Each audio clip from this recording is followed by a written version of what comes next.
What are kids really trying to tell us? Listen to the following scenarios. One afternoon, as your kids are happily playing and you find yourself with a few spare minutes, you decide to call a friend on the phone for a little catch-up. As she's filling you in on her trip to the Grand Canyon, your 7-year-old daughter walks up and catches your eye. "Mom, I need you," she says in an exaggerated whisper that you know she knows your friend can hear. You signal 1 minute by holding up a finger. She wanders to the perimeter of the room and glares at you. 10 seconds later, she's back. "Mom, I really need you now." You stop your conversation and respond, "Can't you see I'm on the phone? I'll help you when I get off." She's back in no time and interrupts you again. This time you explode. "What is it?" My Band-Aid is loose," she replies. Completely exasperated, you say to your friend, "Let me deal with this crisis and I'll call you back later." Another time, you're in the supermarket, picking up a few things so you can make dinner when you get home. Your 5-year-old son pulls at your sweater and asks for a candy bar. Your heart sinks.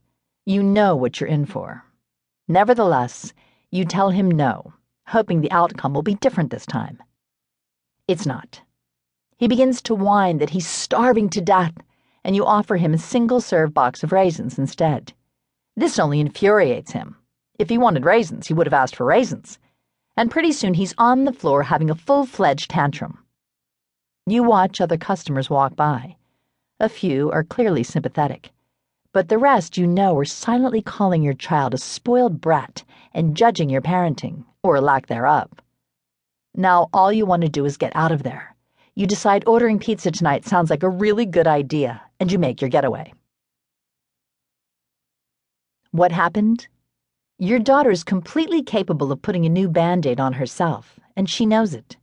Your son will not starve to death without that candy bar, and he knows it.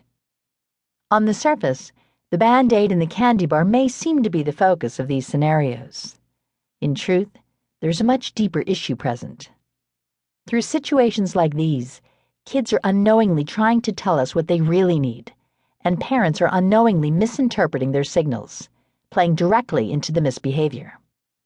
So what's the deeper issue? What is your child really asking for when he demands a candy bar? A brief psychology lesson that will make all the difference. We'll get back to the Band-Aid and candy bar in a minute, but first we need to delve into your child's mind for a look at what's really spurring her demands and misbehaviors. We'll go back more than 100 years to examine an established theory in child psychology that has influenced society for the better since it was first introduced. Around the same time Sigmund Freud was developing his work, psychologist and medical doctor Alfred Adler made a groundbreaking assertion. Children deserve dignity and respect. Although most of us would agree with this today, if not always in practice, it was a new idea during the time of sweatshops and children should be seen and not heard, and it became the basis of his work, setting the stage for responding to kids in a more positive way.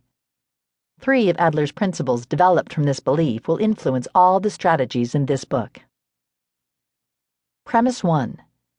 A child's primary goal is to achieve belonging and significance.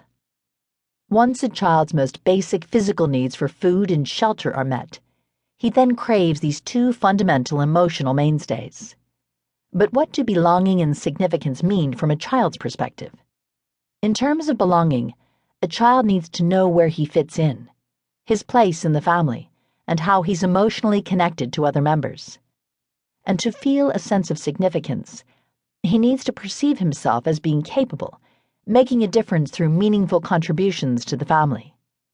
Along with that, it's vital that he feel a sense of personal power. Put a little star next to this one in your mind. Every human has a basic need for power.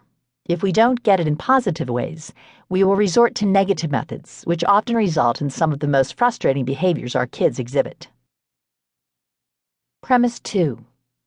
All behavior is goal-oriented. You know all the whining, badgering, talking back, interrupting, and other misbehaviors your kids grace you with on a weekly basis? According to this premise, they're not random.